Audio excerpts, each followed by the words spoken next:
सोचो अगर नारुतो के पास एक साथ तीनों में दो जीत्सु होते तो वो कितना ओवरपावर्ड होता। चलो देखते हैं इस ऑल्टरनेट टाइमलाइन में। इस वर्जन में नारुतो बिल्कुल ओरिजिनल स्टोरी की तरह ही पैदा होता है, लेकिन यहाँ उसके फादर मिनातो उचिहा और मदर कुशिना उजुमाकी ह्यूगा होती हैं। इसी वजह से नारुतो के जीन्स में ओत्सुत्सुकी जैसी ट्रेट्स आ जाती हैं और एक रेयर म्यूटेशन उससे जन्म से ही अनइमेजिनेबल पावर दे देता है।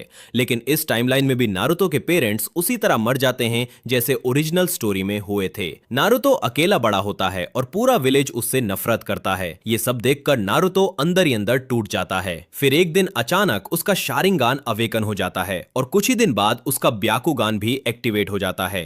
नारुतो दोनों डोजित्सु को स्विच करके यूसे करना सीख लेता है और उनकी हार्ड ट्रेनिंग शुरू कर देता है। इसी बीच इटाची अपने क्लैन का मैसेकर कर देता है और सिर्फ नारुतो और सास्के ही जिंदा बचते हैं। इस वजह से दोनों की दोस्ती बहुत गहरी हो जाती है और क्योंकि नारुतो ह्यूगा क्लैन का भी हिस्सा है, हिनाता बचपन से ही उससे पसंद करती है। जब नारुतो निंजा एकेडमी ज्वाइन करता है, उसकी पावरफुल जेनेटिक्स की वजह से वो एकेडमी का सबसे टैलेंटेड स्टूडेंट बन जाता है।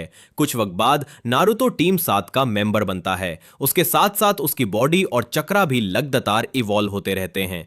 एक मिशन के दौरान जब सास्के बुरी तरह इंजर्ड हो जाता है तो नारुतो का गुस्सा कंट्रोल से बाहर हो जाता है और उस वक्त उसका रिन्नेगान भी अवेकन हो जाता है। फिर नारुतो अपने एनिमी को बिना कोई चांस दिए ब्रूटली हरा देता है। कुछ दिन बाद चूनिन एग्जाम शुरू होते हैं। नारुतो अपनी पावर से ओरोचिमारू से खुद को और सास्के को इजीली बचा लेता है। साथ ही नेजी और गारा को भी आसानी से हरा देता है।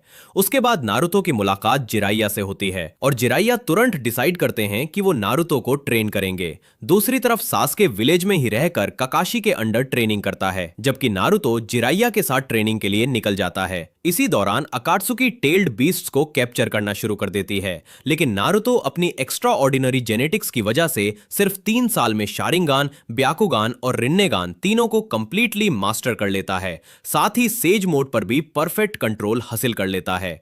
जब नारुतो हिडन लीफ विलेज वापस आता है तो उसकी पावर देखकर सास्के भी शॉक हो जाता है, लेकिन असली कहानी अब शुरू होती है। एक दिन नारुतो का बॉडी और भी इवॉल्व होता है और उसका सेंड्रिगान अवेकन हो जाता है। इस पावर की वजह से उससे दुनिया का पूरा पास्ट दिखाई देने लगता है।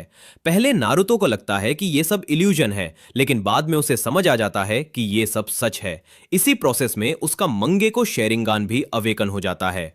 अब नारुतो को सब सच पता चल जाता है। इताची की सैक्रिफाइस, उसके पेरेंट्स की रियलिटी, ओत्सुत्सुकी, जीगेन, ओबितो, नागातो, सब कुछ। उससे यह भी पता चल जाता है कि हिनाता उससे कितना प्यार करती है और सबसे शॉकिंग बात, नारुतो को यह भी पता चल जाता है कि ककाशी सेंसे कितने बड़े परवर्ट हैं।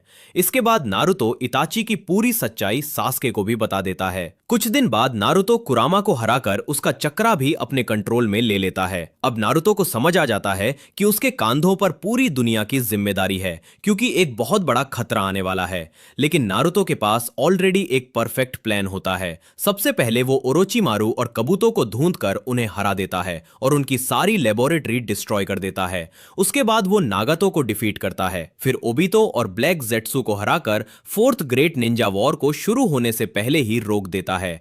इस तरह पूरी दुनिया में शांति आ जाती है। लेकिन नारुतो जानता है कि अभी सब कुछ खत्म नहीं हुआ। अपनी रिन्नेगान पावर्स की मदद से वो चक्रा फ्रूट तक पहुंचता है और उसे खा लेता है। इसके बाद उसका कोकुगान, जोगान और रिन्नेगान एक साथ एक्टिवेट हो जाते हैं। नारुतो एक नया मोड मास्टर करता है जिसमें वो अपने सारे दोजित्सु एक साथ उसे कर सकता है। सबसे पहले वो जीगेन को ढूंढकर बिना किसी मुश्किल के हरा देता है। उसके बाद मोमोशिकी का नंबर आता है। मोमोशिकी को कभी अंदाजा भी नहीं था कि उसका खुद का ओवर कॉन्फिडेंस उसकी हार की वजह बनेगा। नारुतो उसे भी डिफीट कर देता है। समय के साथ नारुतो सारे ईवल ओत्सुत्सुकी को खत्म कर देता है और सिर्फ दुनिया ही नहीं, पूरे यूनिवर्स में शांति फैला देता है।